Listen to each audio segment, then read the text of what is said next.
What's going on, y'all? We back with another video. Today we are going over how to mix a 2-track beat, or how I mixed this 2-track beat. As I say all the time, if you're liking the vibe, like and subscribe. Let's go.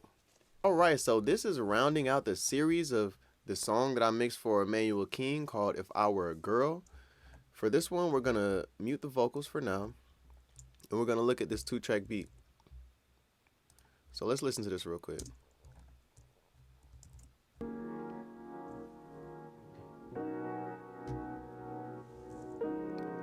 Got a little vibe right there. Let's go to the verse.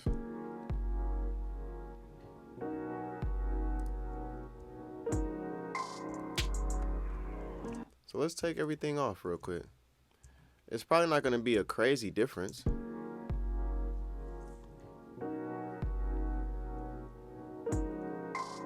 That's everything off.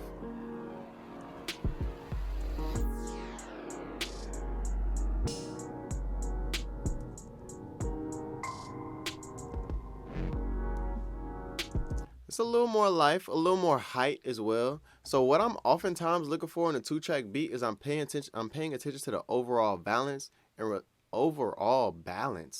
relation to the lead vocal or just the vocals in general. It's difficult to make a beat and it be ready for any vocal or anything that an artist may do on the beat.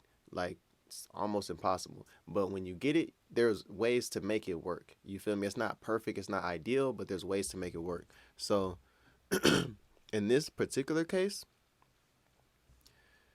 I'm looking at what I did with these parallels. What I like to do a lot is certain things with parallels on 2-track beats. I love doing parallels, like parallel processing in general, but on 2-track beats, it allows me to get some height and some texture and just add some things to the overall balance of the production, and it allows me to sit the vocal in a pocket or sit it on top or wherever I need to place this for this song.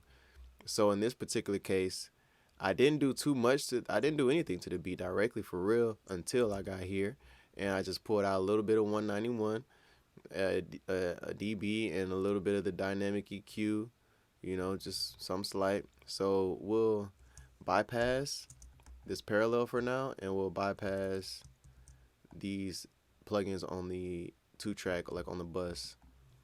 And so this is just straight beat. We're gonna loop this section. Let's go to right there.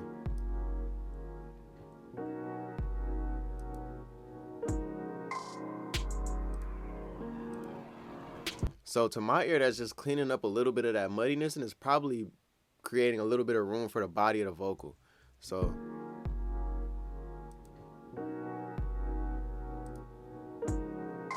like if you listen to how that piano sound and the 808 kind of interact with each other, it kind of clears that up a little bit.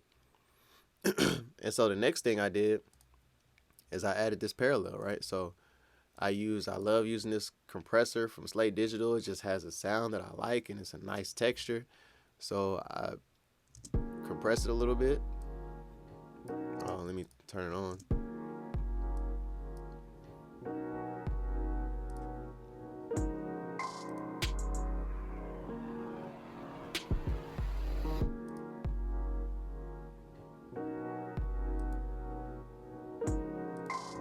So I'm sure I'm separating this frequency range right here from 2050 to 7,850, just separating that range and adding that back in, and that's giving me that lift, that height, that kind of just makes the music taller, because a lot of times when we get these 2-tracks, they kind of squashed a little bit, so I'm just making it a little taller, you know what I'm saying? Like pulling it apart a little bit, if that makes sense.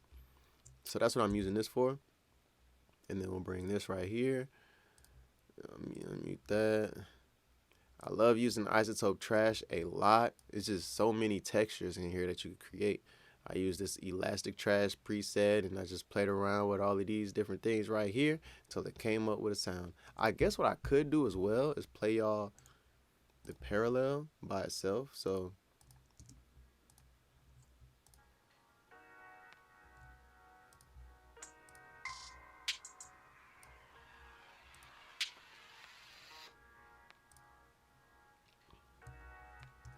Let's go right here so y'all can hear the hi-hats and the snare and stuff.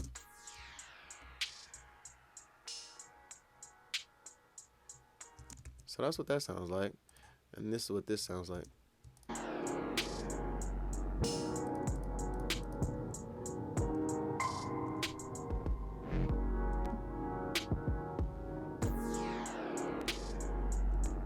It just adds a subtle amount of grit and distortion and breakup of the sound that I'm adding back that gives an extra just texture and feeling and vibe to the music to me.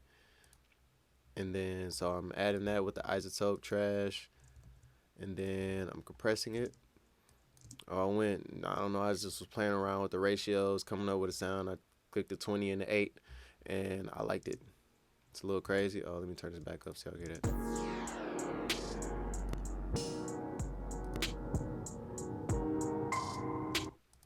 And then we just going from 60 on up.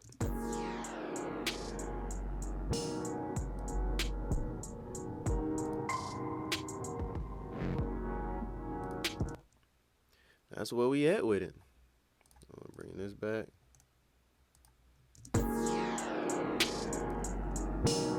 We'll bypass these with A, B, so this is with it off.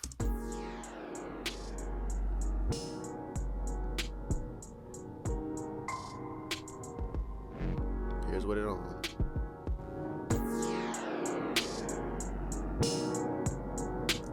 That's cheating, because this one right here was mad loud.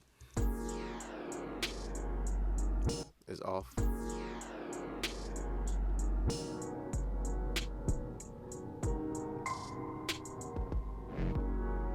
Here we go on.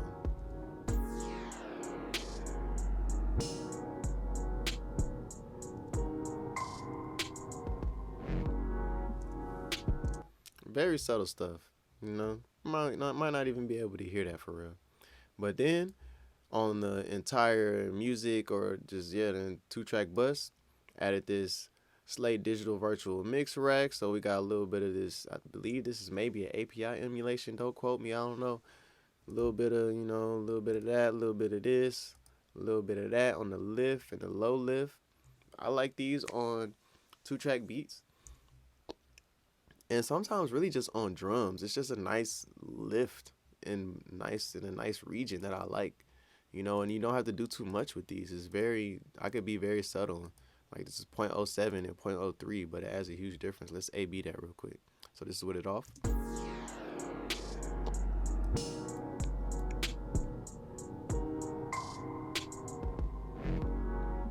Here we go on.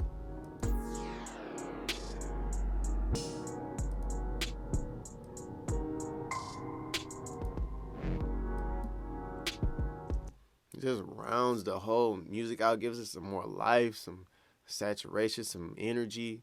It's not as cold anymore. It kind of warms it a little bit, just makes it a little more, I don't know, emotional feeling to me. I don't know, just me.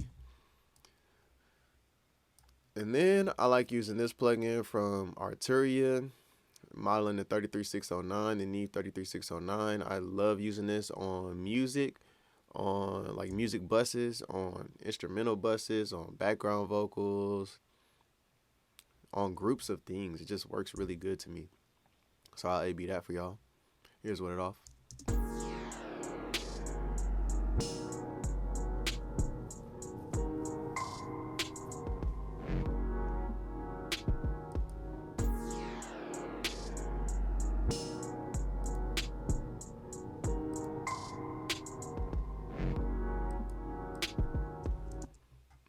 I'm not even compressing that much to it. It's really just the sound of it, and it kind of is compressing a little bit though, but it's kind of just, as I added that height back, it's kind of squeezing it together just a little bit so that vocal can really sit where it needs to sit, because it's difficult to kind of make a hole or a slot for the vocals in a 2-track beat sometimes.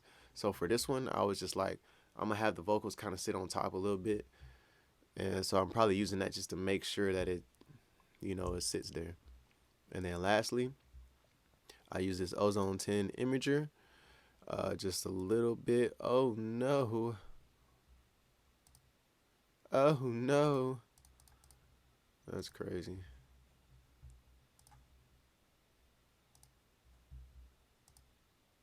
There we go. But I believe that was like, I don't know, something like that. But yeah, on this ozone imager, I just went through and I found the frequencies that I liked, that I wanted to, spread out. And I spread them out a little bit. The top end, I spread out 9, 8, 7. I mean, I went down one each, but it could be random. This wasn't done on purpose this way. It's just what sounded good, so I'll A-B that. And I'm really using this to get just some width on the instrumental. Kind of helps to put the vocal in a pocket a little bit, move some things kind of a little bit out the way of the vocal. Oh, let me start with it all first, my bad.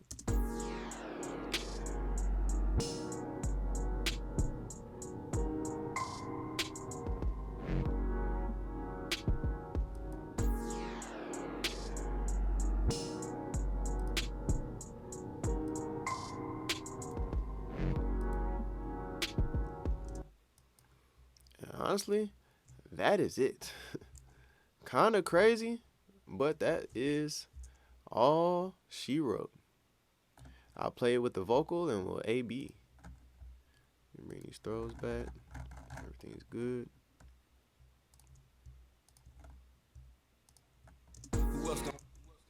So this is with everything off.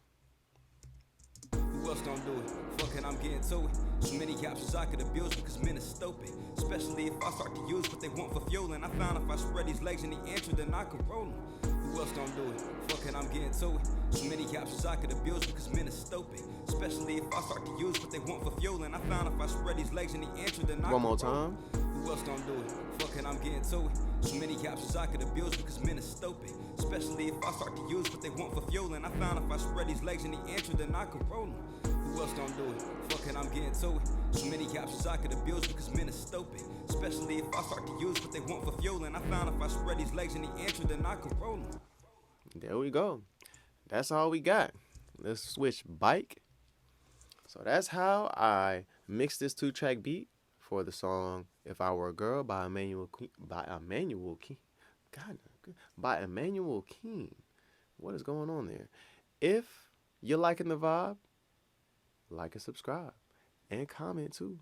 And if you want to see any other kind of content, just let me know in the comments. You feel me? I got you. I'm making them once a week. Once a week. We commit to once a week. Got you. Let's get it.